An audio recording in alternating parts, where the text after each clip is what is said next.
Share মার্কেটে যারা invest করে তাদের মধ্যে 90% মানুষ কিন্তু টাকা হারায়, শেয়ার মার্কেটে ইনভেস্ট করে লস করে। 10% মানুষ তারা কিন্তু প্রফিট করতে পারে। এইবার আপনি কোন দিকে হবেন, 90% না 10%? সেটা ডিপেন্ড করছে আপনার নলেজ কতটা, আপনার শিক্ষা কতটা। আপনি ইউটিউবে একটা কোনো ভিডিও দেখে নিলেন, বা টেলিগ্রাম গ্রুপে একটা কোনো ফ্রি টিপস দেখে নিলেন, বা হোয়াটসঅ্যাপ গ্রুপে একটা ফ্রি স্টক রিকমেন্ডেশন দেখে নিলেন, দিয়ে কিনতে চলে গেলেন। বেশিরভাগ ক্ষেত্রে এই স্টকগুলো কেনা বিপজ্জনক হয়। এখান থেকে লাভ তো করা যায় না, বরং ক্ষতির সম্মুখীন হয়।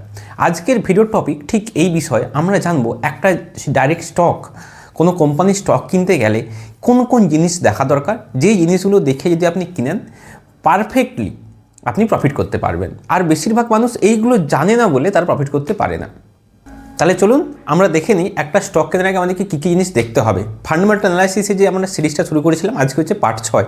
যারা আগের পার্টগুলো দেখেন, আগের 5টা পার্ট আপনারা দেখে নেবেন। আমি প্লেলিস্ট বানিয়ে দিয়েছি, আর প্লেলিস্টের লিঙ্ক আমি ডিসক্রিপশনে দিয়ে দিচ্ছি, আপনারা দেখে নেবেন। দেখুন, সবার প্রথম শেয়ার মার্কেট ইনভেস্ট করতে গেলে আপনি যেই স্টক কিনবেন বা যেই কোম্পানির শেয়ার কিনবেন, সেই কোম্পানির ব্যবসাটা বুঝতে হবে। যখনই কোনো কোম্পানি আপনি নিলেন, সঙ্গে সঙ্গে আপনাকে দেখতে হবে যে এই কোম্পানিটা কি ব্যবসা করছে, এবং এই ব্যবসা কি আদৌ লাভ হচ্ছে, এবং ব্যবসাটা আগামী 5 বছর চলবে কি না। ধরুন আপনি যখন ইনভেস্ট করলেন কোনো একটা কোম্পানিতে, সেই কোম্পানি কি করে একটা ক্যামেরা তৈরি করে। আজকের দিনে দাঁড়িয়ে ক্যামেরার চাহিদা কতটা, মোবাইল ফোন এসে ক্যামেরার বিজনেসকে কমিয়ে দিয়েছে, আপনারা সকলেই জানেন। ক্যামেরা গুটি কতেক মানুষ কিনে, কারা? যারা ভিডিও শ্যুট করে, যারা কোনো বিয়েবাড়িতে, বা বিভিন্ন রকম যারা ক্যামেরাম্যান, যারা কন্টেন্ট তৈরি করে, বা ইউটিউবার, বা যারা বড় বড় কোর্স তৈরি করে, বিভিন্ন মানুষ শুধুমাত্র তারাই ব্যবহার করেন। বাকি সাধারণ মানুষ কি ব্যবহার করেন না।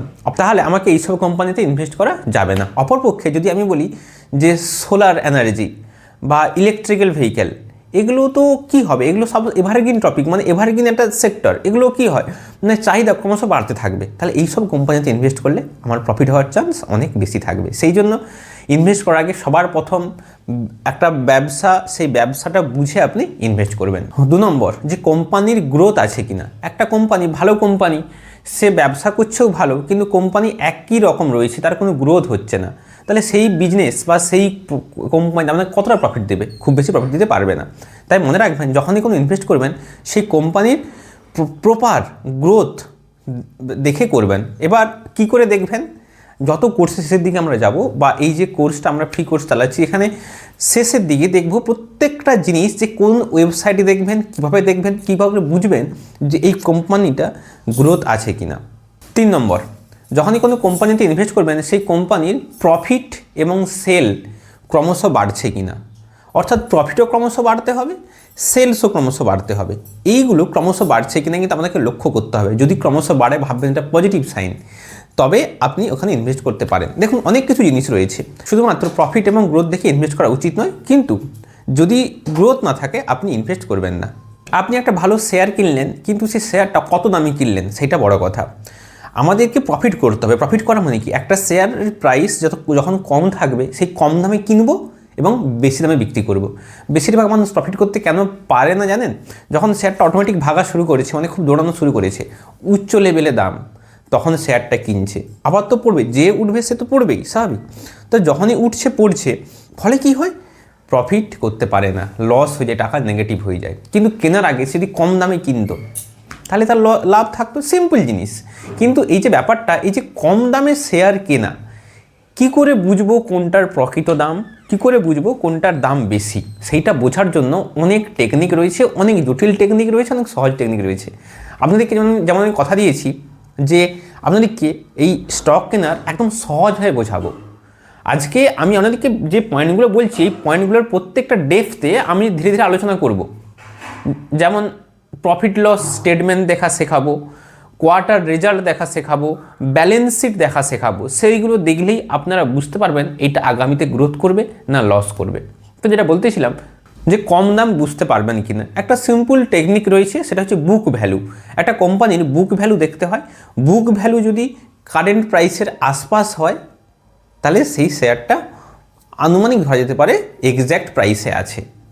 কিন্তু এটাও অনেক ক্ষেত্রে ফেলিওর হয়ে যায়। অর্থাৎ আপনি দেখলেন যে বুক ভ্যালুর আশপাশ আছে, তার মানে যে কম দাম, এরকমও কিন্তু নয়। অনেকগুলো ব্যাপার রয়েছে, তার জন্য চার্ট দেখতে হয়, টেকনিক্যাল অ্যানালাইসিস করতে হয়। আমি আপনাদেরকে সব কিছু শেখাবো কী করে টেকনিক্যাল অ্যানালাইসিস করে চার্ট দেখে দেখে একটা প্রাইসের এক্স্যাক্ট দাম নির্ধারণ করতে পারবেন যে এই প্রাইস হলেই স্টকটা আমি কিনবো। দেখুন, আমি যখন কোনো স্টক ইনভেস্ট করি, ডাইরেক্ট স্টক, একটা স্টক বের করতে, প্রপার অ্যানালাইজ করতে, খুঁজতে 12-13 ঘন্টা সময় লাগে, বুঝতে পারছেন? তার সব কিছু রেশিও, তার সব কিছু, তার কত প্রাইস হলে আমি এই প্রাইস হলে কিনবো, না হলে কিনবো না। বুঝতে পারলেন তো? যে মন হয়েছে একটা স্টক কিনে নিলাম না, তার চার্ট দেখে দেখে আমাকে ডিসাইড করতে হবে যে এই প্রাইস এলে তবে কিনবো। শুধু তাই নয়, একটা টার্গেটও প্রাইস থাকা উচিত সাধারণত, যে এই টার্গেট, নেক্সট টার্গেট, এগুলো থাকা উচিত, তাই না? তবেই তো বিক্রি করতে পারবো, নাহলে কোথা থেকে লাভ হবে?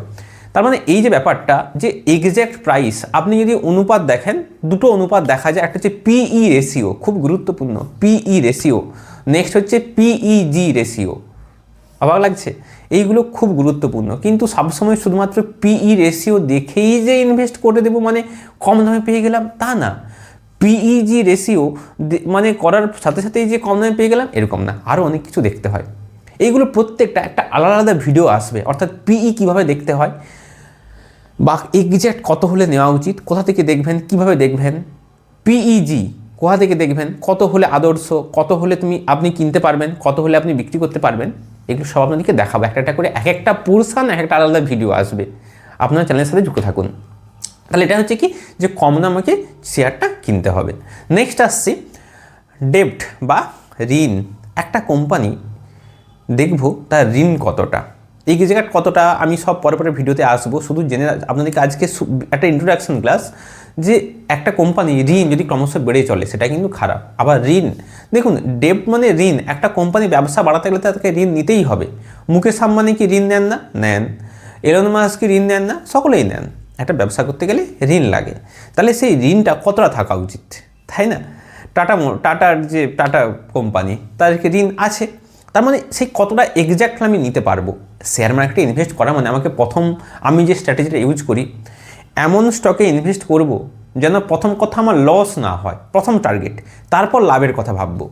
বেশিরভাগ কী করে জানেন তো, যে এইটা কিনে দেই, লাভ হয়ে যাবে। আজকে শেয়ারটা দেখতে পাচ্ছি 200 টাকা, কালকে 300 টাকা হয়ে যাবে, লাভ হয়ে যাবে। আমি ওরকম স্ট্র্যাটেজি নিজের ক্ষেত্রে ইউজ করি না। আগে দেখতে হবে যে ওর নিচে কি নামা সম্ভব, যদি নামে আমাকে প্ল্যান করে রাখতে হবে কীভাবে করব। প্রথম কথা লসটা আগে ম্যানেজ করতে হবে, তারপর তো লাভের কথা ভাববো। আর অনেকেই বেশিরভাগ আগে লাভের কথা ভেবে নেয়, ফলে লসে পড়ে। বোঝাতে পারলাম? আগে আমাকে টাকাটা সুরক্ষিত প্রোটেক্ট রাখতে হবে। আচ্ছা, তাহলে প্রথম হচ্ছে কি, ডেপ্ট কত হওয়া উচিত, এইগুলো সব আদর্শ আইডিয়াল কত হওয়া উচিত হলে নেওয়া যায়, সেগুলো পরে পরে আসবো। নেক্সট আসছি প্লেজ বা বন্ধক। খুব একটা খতরনাক জিনিস।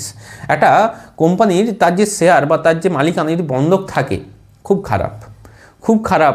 সেইগুলো কতটা থাকা উচিত, কতটা থাকলে শেয়ার নেওয়া যায়, সব পরে পরে আসবো। শুধু মনে রাখবেন প্লেজ, এই জিনিসটা কিন্তু খুব খারাপ। পরে যেটা গুরুত্বপূর্ণ, শেয়ার হোল্ডিং প্যাটার্ন। একটা কোম্পানির মালিকানা, তারা কিন্তু ওই যে প্রোমোটার বলা হয়, অর্থাৎ একটা টোটাল কোম্পানি টোটাল শেয়ার কারা কারা নিতে পারে। নাম্বার 1, প্রোমোটার্স বা মালিক পক্ষ, যারা কোম্পানিটা শুরু করেছিল। একজন কেউ না, একটা পক্ষ, 2-3টে পার্টি হতে পারে। একটা হচ্ছে প্রোমোটার, তাকে বলে মালিক পক্ষ। 2 নম্বর FII, ফরেন ইনভেস্টার। 3 নম্বর ডোমেস্টিক, অর্থাৎ আমাদের দেশীয় যে ইনস্টিটিউশন সেইগুলো। তারপর মিউচুয়াল ফান্ড, তারা ইনভেস্ট করতে পারে। আর শেষ হচ্ছে কি না, রিটেল ইনভেস্টার। অর্থাৎ রিটেল ইনভেস্টাররা, তারাও কিন্তু, মানে রিটেল ইনভেস্টার কারা, যারা আমি আপনি যারা ছোটোখাটো ইনভেস্ট করি।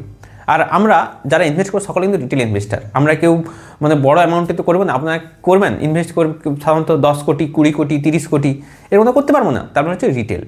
এবার আমরা কী ইনভেস্ট করবো, 1000 বা লাখে ইনভেস্ট করবো, তাই না? তার মানে বুঝতে হবে যে আমরা যখন ইনভেস্ট করব দেখে নেব তার প্রোমোটার হোল্ডিং কত, FII কত, DII কত। এইটা দেখে বোঝা যায় কোনো স্টক মাল্টি ব্যাগার হবে কি না, মানে মাল্টি ব্যাগারের একটা সাইন বোঝা যায়। আমি সব ডিটেলসে আসবো। FII চেঞ্জটা কীভাবে চেঞ্জ হলে আপনি বুঝতে পারবেন এই স্টকটা আগামীতে বহুগুণ রিটার্ন দেবে, 5 গুণ 10 গুণ দেবে। দেখা যায়, সব কিছু শিখতে হয়, এগুলো অ্যানালাইজ করে বের করতে হয়, এমনি এমনি হয় না। যথেষ্ট সময় দিলে আপনি এখান থেকে প্রফিট করতে পারবেন। তাহলে মূল কথা কী বললাম, শেয়ার হোল্ডিং আপনাকে দেখতেই হবে। নেক্সট EPS, আর্নিং পার শেয়ার। একটা শেয়ার প্রতি কত আর্নিং হয়েছে সেটা আপনাকে দেখতে হবে না, সেটা আপনাকে লক্ষ্য করতে হবে। তারপর নেক্সট হচ্ছে খুব গুরুত্বপূর্ণ ROE, রিটার্ন অন ইকুইটি। আমি যে কোনো স্টক কেনার আগে প্রথম দুটো জিনিস দেখি। প্রথম, প্রথম দুটো, একটা হচ্ছে শেয়ার হোল্ডিং প্যাটার্ন, নেক্সট হচ্ছে আরওই। এই সবার প্রথম এই দুটো জিনিস দেখে তারপর আমি অ্যানালাইজ করতে যাই। সবার শেষে টেকনিক্যাল অ্যানালাইসিস মানে পরে চার্ট সবার শেষে দেখি। আগে দেখবো কোম্পানিটা ভালো কি না, সেখানে টাকাটা লাগাবো যে টাকাটা আবার ভবিষ্যতে গ্রোথ করবে কিনা, তবেই না টাকাটা লাগাবো। যখন দেখলাম সব কিছু পুরো ফুল অ্যান্ড ফাইনাল সব কিছু আমার ম্যাচ করে যাচ্ছে, তারপর তার টেকনিক্যাল পার্টটা দেখবো, টেকনিক্যাল চার্ট দেখবো যে এই শেয়ারটা কত দামে নেওয়া উচিত, কত দামে বিক্রি করা উচিত, সেটা পরে। আগে আমাকে ফান্ডামেন্টালগুলো ভালো করে দেখতে হবে। আমি এরকম দেখুন, স্ট্র্যাটেজি বিভিন্ন মানুষের বিভিন্ন রকম হতে পারে, কিন্তু আমার নিজস্ব স্ট্র্যাটেজি, এটা আমি নিজে ব্যবহার করি, সেটা এইভাবে। তাহলে যেটা বলতেছিলাম যে আরওই মানে রিটার্ন অন ইকুইটি, অর্থাৎ আপনি বা কোনো যারা শেয়ার হোল্ডার তারা যে ইনভেস্ট করেছে কত পার্সেন্ট রিটার্ন পাচ্ছে। এবার আরওই হতে পারে 10, 20, 30 হতে পারে, মোটামুটি এক্সাক্ট কত আমি ব্যক্তিগত ক্ষেত্রে 20%-এর নিচে আরওই এরকম শেয়ারে সাধারণত ইনভেস্ট করি না। কেন? আমি এত সময় করে এত অ্যানালাইজ করে ইনভেস্ট করছি, ইয়ারলি অ্যাটলিস্ট 20% আশা করতে পারি না? আমি যদি 20% আশা করতে নাই বা পারি, তাহলে সিম্পল মিউচুয়াল ফান্ডে ইনভেস্ট করবো। মিউচুয়াল ফান্ডে তো 15, 16, 17, 18%, ফ্লেক্সি কাপে 18-20% দিতে পারে, 20% প্লাস দিতে পারে। তাহলে আমি এত শিখছি, তাহলে নর্মাল আমাকে দেখতে হবে রিটার্নটা যেন বেশি পাওয়া যায়। আর আরওই হচ্ছে একটা অথেন্টিক একটা অনুপাত, এখানে কোনো কোম্পানি কারসাজি করতে পারে না, অর্থাৎ এখানে লুকিয়ে ছাপিয়ে ভুল আরওই দেখাবে পারে না। এটা সব পরে ডিটেলস যখন আরওই পোর্শনটা আসবো, আরওই নিয়ে যখন ডিটেলস ক্লাস আসবো সেখানে আপনাদেরকে বলবো। বোঝাতে পারলাম তো? চলুন, আচ্ছা এবার যেটা আসছি যে তাহলে আপনারা বলবেন তাহলে আরওই কি 15 আশপাশ হলে সে কি ভালো রিটার্ন দিতে পারে না? অবশ্যই পারে, অনেক গুণ রিটার্ন দিতে পারে, কিন্তু আমার যে লক্ষ্য যে টাকাটা আমি লস করব না, আমার প্রথম লক্ষ্য টাকাটাকে লসের হাত থেকে বাঁচাবো, তারপর আমি প্রফিট করব। এই হচ্ছে আমার স্ট্র্যাটেজি। নেক্সট আসছি আরওসিই। এগুলো প্রত্যেকটা অনুপাত আমাদেরকে দেখা শিখিয়ে দেবো, কীভাবে দেখতে হয়, কত হলে একটা স্টক নেবেন, আপনার ফিল্টার কীভাবে করবেন সব দেখিয়ে দেবো। তো এই আরওসিই যত বেশি থাকবে তত আপনার প্রফিট হওয়ার চান্স কিন্তু অনেক বেশি থাকে। এখানেও ব্যতিক্রম আছে, জানেন তো? ব্যাঙ্কিং যে সেক্টরগুলো, ব্যাঙ্কিং সেক্টরে সেখানে আরওসিই কম। এনবিএফসি সেক্টর মানে ব্যাঙ্কিং, নন ব্যাঙ্কিং ফিনান্সিয়াল যেগুলো, সেক্ষেত্রে ডেপ্ট বা ঋণ সেখানে অনেক আলাদা হতে পারে। কারণ একটা নর্মাল কোম্পানি ঋণ ছাড়াও ব্যবসা চলতে পারে, কিন্তু ব্যাঙ্কিং তারা তো ঋণ নিতেই হবে। অ্যাকচুয়ালি ব্যাঙ্কিংয়ের ব্যবসা কি, তারা তো তাদের যে ব্যাঙ্কিংয়ের যে আর্নিংটা ওখান থেকে আসে, ভাবুন তো, তারা তো লোন দিয়ে তো আর্নিং করে, তাহলে লোন দিলে লোন নিতে হবে, ব্যাঙ্কে তো নিজে তো কিছু নেই, তাহলে লোন নিতে হবে, দিয়ে লোন দিতে হবে। তার মানে ব্যাঙ্কিংয়ের ক্ষেত্রে ডেপ্ট এই যে ব্যাপারটা, এটা এড়িয়ে চলবেন, দেখা যাবে না। এছাড়া আপনাকে দেখতে হবে একটা কোম্পানির তার মার্কেট ক্যাপিটালাইজেশন, অর্থাৎ টোটাল মার্কেট ক্যাপ কত, সেইটা দেখে ডিসাইড করা হয় লার্জ ক্যাপ না মিড ক্যাপ না স্মল ক্যাপ, আপনি কোনটা নেবেন, লার্জ নেবেন না স্মল নেবেন না মিড নেবেন, এগুলো সব ডিপেন্ড করছে তার উপর। তো চেষ্টা করবেন যে প্রত্যেকটা জিনিস যখন কোনো স্টক কিনবেন ভালো করে অ্যানালাইজ করে আপনারা নেবেন।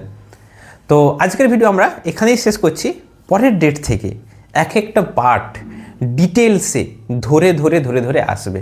আপনারা সঙ্গে থাকবেন, যুক্ত থাকবেন, আর মনে যে কোনো প্রশ্ন হলে আপনারা কমেন্টে জানাবেন। টাটা।